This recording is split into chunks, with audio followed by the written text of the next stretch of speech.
देखिए सर, ये रानी पद्मावती का स्टेचू, मेवाड़ क्या की सुंदर रानी थी, जो आप सबने अपने पद्मावती जो मूवी देखा, जो इनकर बनाया गया प्रॉपर ऐसे अपने श्रीलंका राजकुमारी था, चित्तौड़गढ़ में शादी करके आया, मारजा राव लतन सिंह का वाइफ था रानी पद्मनी। कि जो ये रानी पद्मावती के लोग ऐसा बोलते हैं कि इसकी सुंदरता उसमें किसके पास नहीं थी। इस लेडी का जो गला था वो ट्रांसपेरेंट था, मतलब पानी की कुछ खाएगी तो अपन को बाहर देखी, इतनी सुंदर ये रानी थी पद्मनी। इसने क्या किया, अग्निकुंड में कूद के जोर किया था, बट उसके पीछे का मेन रीजन ये था, इसकी प्रॉपर में ये होती श्रीलंका से शादी करके थी, महाराजा राव रतन सिंह की वाइफ होती रानी पद्मनी। तो जो अलाउद्दीन खिलजी उसको भी रानी बहुत पसंद होती, मतलब इस रानी वो भी शादी करना था, बट इसकी शादी ऑलरेडी हो चुकी थी, रत्न सिंह की वाइफ होती मेवाड़ के राजा की। तब उस समय वो राजा क्या करता है, मेवाड़ पे जबरदस्ती आक्रमण करता है इस रानी को लेकर जाने के लिए।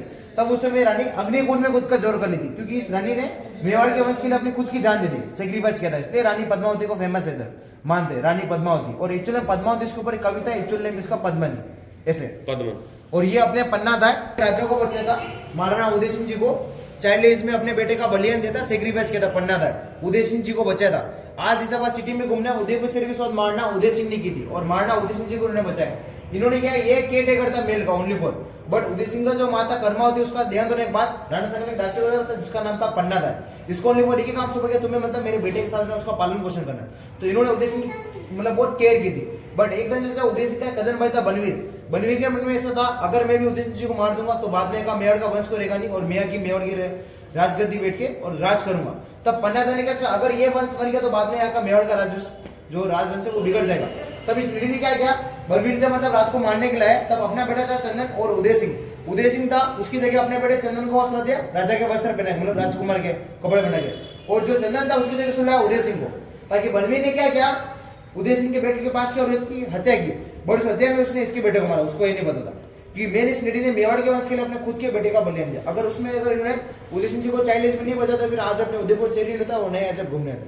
तो मैंने इस लेडी के बलिदान के कारण आज उदयपुर शहर से, बट उदयपुर की अभी 76 जनरेशन चल रही है। ये देखो अरविंद सिंह मेवाड़ अभी जिंदा है, इनका 76 जनरेशन है, 80 साल इनका उम्र है, प्रेजेंट में सिटी पैलेस में रहती है अरविंद सिंह जी, अभी जिंदा है सर। हाँ 13 दिसंबर 1944 का इनका जन्म है। से बोले जिंदा है कि अभी जिंदा है मैम, प्रेजेंट में अरविंद सिंह मेवाड़। अच्छा, इनका 80 साल इनका उम्र है, डेट ऑफ बर्थ 13 दिसंबर 1944 जहाँ इनका जन्म। और इनका भी बेटा लक्ष्मण सिंह मेवाड़, जो पूरा सिटी पैलेस इनका मैनेजमेंट है वो इनका बेटा करता है, ये भी फिलहाल bed rest Arvind Singh ji sir ऐसे। और ये देखो अंदर इधर सर अपने ये महाराणा प्रताप को जो हल्दी काटी होता है वो पूरा बना रखा है इधर मेन, जैसे कि मेवाड़ में हमारे का महाराणा प्रताप को हल्दी काटी फेमस है, इधर आइए। महाराणा प्रताप का जन्म स्थान कुंभलगढ़ राजस्थान, जब महाराणा प्रताप का जन्म हुआ, प्रिय गोल्ड रंग का चेतक था, सफेद रंग का अफगानिस्तान, ये बीच में खड़े ये महाराणा प्रताप है। राणा प्रताप का एक्चुअली 7.5 फीट 7 फुट 5 इंच, जन्म स्थान कुंभलगढ़ राजस्थान में इनका जन्म हुआ, प्रिय गोल्ड रंग का चेतक था, सफेद रंग का अफगानिस्तान। जो राणा प्रताप का जो कवच था 207 किलो उसका पूरा वजन था, ओनली फॉर 80 किलो का भाला था महाराणा प्रताप से। और हल्दी घाटी में इसने महाराणा प्रताप को सपोर्ट किया था। फर्स्ट अपने झालामान सिंह, ये भी झालामान सिंह, इन्होंने महाराणा प्रताप को हल्दी घाटी में लड़ाई के समय युद्ध में लड़के सपोर्ट किया, झालामान सिंह। सेकंड अपने वीर भामासा है, इन्होंने धन दिया था महाराणा प्रताप को, पैसा दिया था। और ये अपने भीलूवाना, इन्होंने जंगल में रास्ता बताया महाराणा प्रताप, ये आदिवासी राजा है भीलूवाना। और चौथा अपने हकीम कामसुर मुगल सेनापति, इन्होंने मुगल होकर अकबर के अगेंस्ट आके राणा प्रताप को सपोर्ट किया था। हकीम कामसुर पठान अफगानी सेनापति था, ये तोपर बमबारी करने में एक्सपर्ट था हकीम कामसुर। और ये राणा अमर सिंह के बेटे, जिन्होंने बाद में मेवाड़ की राजगद्दी पे राज किया। राणा प्रताप की मृत्यु के बाद इन्होंने मेवाड़ का राजपाट संभाला था ऐसे। और ये सामने खड़े Maharana Pratap, actually 7.5 feet 7 foot 5 inch, जो मैंने आपको बताया था। ये देखो ये ओरिजिनल फोटो महाराणा प्रताप ऐसे 8 फीट थे, उसमें 7.5 फीट की हाइट थी, एक कटकाठी का बाला इनके अकॉर्डिंग बाला था। और ये देखो 2 तलवार महाराणा प्रताप साथ में लेकर थे हमेशा। इसका रीजन ये था, जो राणा प्रताप तो एक से तो अपने खुद और एक अपने शत्रु, अगर कल के दिन के शत्रु बस तलवार नहीं तो अपनी तलवार देके फिर उसे युद्ध करते महाराणा प्रताप। मतलब इन्होंने कभी सर नेतों पे वार नहीं किया था, अपनी तलवार देके फिर उसे युद्ध लड़ता महाराणा प्रताप। ये देखो सर, ये अकबर का एक खास आदमी था बेलोर खान, जिसको महाराणा ने घोड़े समेत काट डाला, 2 हिस्सों में डिवाइड कर लिया था, एक हिस्सा इधर गया और सर एक हिस्सा इधर गया। मेन जैसे कि जो अकबर था, अकबर का सर अकबर ने सोचा कि मैं एक दिन पूरे मेवाड़ में राज करूंगा, पूरे मेवाड़ को मतलब मेरे अंदर लेके चलूंगा। बट अकबर ने अपनी सेना के बल पे युद्ध किया था, और महाराणा प्रताप ने खुद के बल पे युद्ध किया था। महाराणा प्रताप उसमें 20,000 सेना थी और अकबर का पीछे थे 1000 सेना, तो भी अकबर को मेवाड़ छोड़ के जाना पड़ा, क्योंकि सर महाराणा प्रताप ने मतलब एक प्रण लिया था कि जब तक मैं अकबर को तब तक मैं वापस मेरे राजमहल में जाऊंगा। तो महाराणा प्रताप ने सर मतलब जो भी किया मतलब अपने बलबूते पे किया, और अकबर ने अपनी सेना के बल पे किया इसमें। इसलिए सर अकबर का भी ध्यान था ये चीज थी, इसलिए सर महाराणा प्रताप को मानते, क्योंकि महाराणा प्रताप ने मेवाड़ के लिए सब कुछ किया, अपना खुद का अस्तित्व भी मिटा दिया, जंगल में जाकर रहने लग गए, बहुत कुछ किया। अच्छा सर आज्ञान की वंश नहीं है? हाँ सर आज्ञान की वंश नहीं है? आगे महाराणा प्रताप की वंशज है आगे वंशज है ना प्रेजेंट में अरविंद सिंह मेवाड़ 76 जनरेशन जो बताया ना अभी। अच्छा, ये महाराणा प्रताप वंश की पीढ़ी। हाँ, ये- देखो उदयपुर की शुरुआत महाराणा किसने की? महाराणा उदय सिंह ने की। उदय सिंह के बाद महाराणा प्रताप आए। महाराणा प्रताप पर राणा अमर सिंह जी है, फिर करण सिंह जी है, फिर महेंद्र सिंह और फिर फतेह सिंह। सेल्योकपड़ी जो फोर्ट है, सेल्योकपड़ी गार्डन है जो सरदार सिंह ने बनाया था 1572 में। फतेह सागर लेक महाराजा फतेह सिंह बनाकर गए थे इसे। और सजनगढ़ फोर्ट महाराजा सज्जन सिंह जो आज मॉनसून पैलेस के नाम से फेमस है, मॉनसून पैलेस सजनगढ़ फोर्ट। तो ये सब राजा महाराजा जो प्रॉपर्टी जो प्रेजेंट में अभी ये ओन कर रहे हैं अरविंद सिंह मेवाड़ से। ये सारा सारा वैसे ही पड़ा है, मेंटेन है सारी प्रॉपर्टी। सिटी पैलेस है वो इसके पास है, जितनी भी जो बड़ी बड़ी वो सबका ऑनर ये है। एचआरपुर का मेन डायरेक्टर है उदयपुर का अरविंद सिंह मेवाड़ से। राजा है ये राजा से एक तौर से लोग इनको राजा का दर्जा दे रखा है, बट चलता गवर्नमेंट है इसे। अच्छा, चलाता गवर्नमेंट है। बट एक तो से राजवंश है ना, राजा की पीढ़ी से वो वंश है इसे। ठीक है।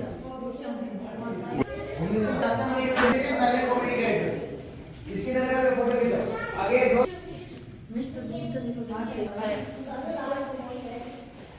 शिवाजी महाराज, शिवाजी का श्रेय था, शिवाजी के किले लूटे, कुछ नहीं तो 7-7 किलो तक जीत के भी इन्होंने छोड़ दिए। जो ठाकरे के कोल तो फोटो खींच लिए औरंगजेब ने सब क्या इसको मतलब मार तो बहुत कुछ किया औरंगजेब। अब्दुल कलाम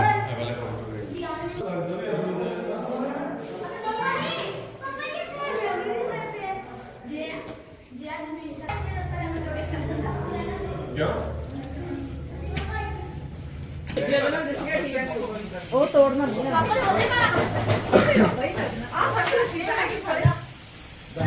लो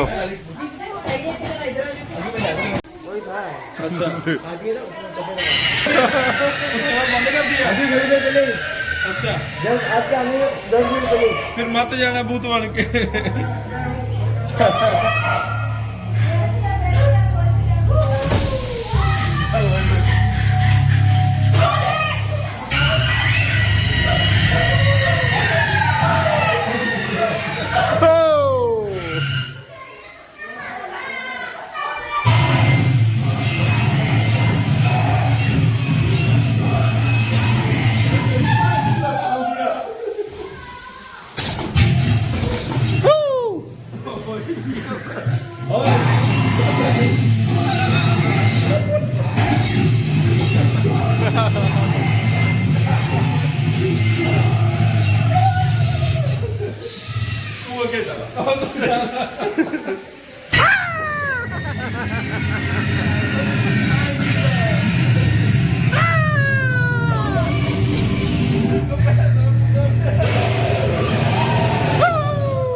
कुछ भी है।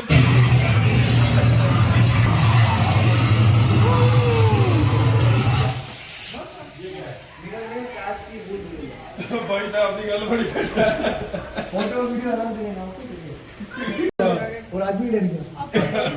नहीं अब गाँव जाके हो गया। किधर गेड़ा दे आउण लगे थप्पड़ मारे बेचारे गल हो जाती ये गल मैं भूत बन के गल के मेरा अरे बिड़ू ओ बच्चा नक्का गल बड़ी शीशे वजया ना जोर दी रा भजना ओ हौली चल हौली बजेगा बिच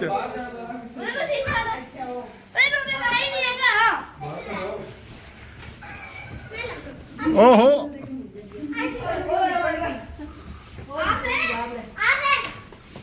ਆਦਾ ਚੀਜ਼ ਓਏ ਯਾਰ ਤੁਸੀਂ ਸਿਸਟਮ ਹੀ ਹੈਂਗ ਕਰਤਾ ਇਹ ਤਾਂ ਹੈਕ ਲੱਗ ਗਿਆ ਬਈ इधर नहीं रहा है आगे चलो ਓਏ ਉਧਰ ਦੀ ਇੱਧਰ ਦੀ ਪਾਈ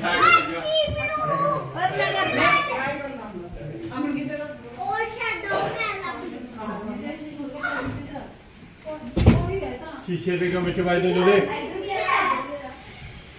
ਮੇਰੀ ਵੀਡੀਓ ਉਹਦੀ ਲੋ ਹੋ ਜਾਂਦੀ ਹੈ ਤੈਨੂੰ ਦੇਖਣਾ ਨਹੀਂ ਹੁੰਦਾ ਨਾ ਹੁਣ ਬੈਂਟ ਦੋਵਾਂ ਉਹ ਹੈ ਲਿਆ ਨਾ ਬਈ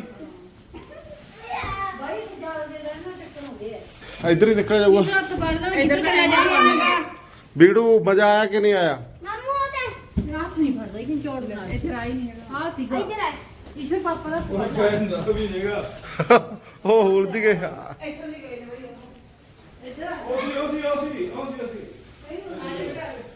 ਆ ਜਾਓ ਇੱਧਰ ਆ ਜਾਓ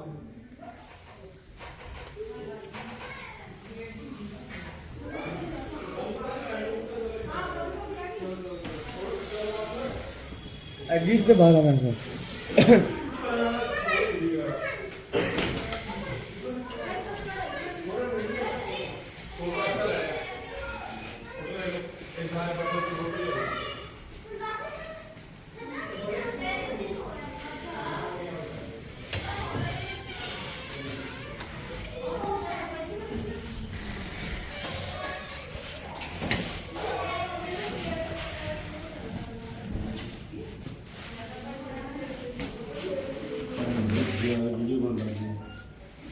ਖੜ ਬਈ ਓਏ ਖੜੀ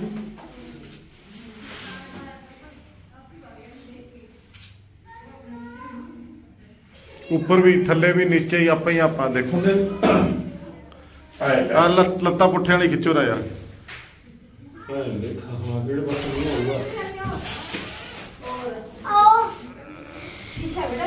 ਆ ਖਿੱਚੋ ਉਤਲੀ ਪੁੱਟੋ ਬਾਈ ਜੇ ਪੁੱਠੇ ਲਾਉਂਗਾ ਉਹਨੇ ਆਪਾਂ ਚਲੋ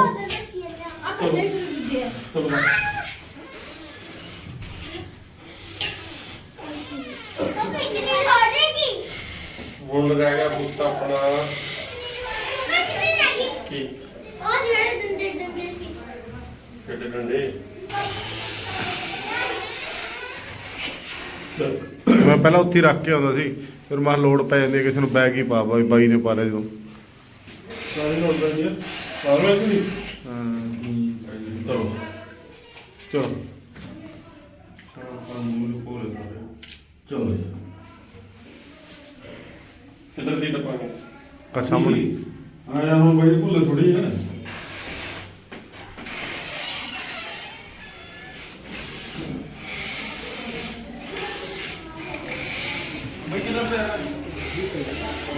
ਨਿਬੜ ਗਿਆ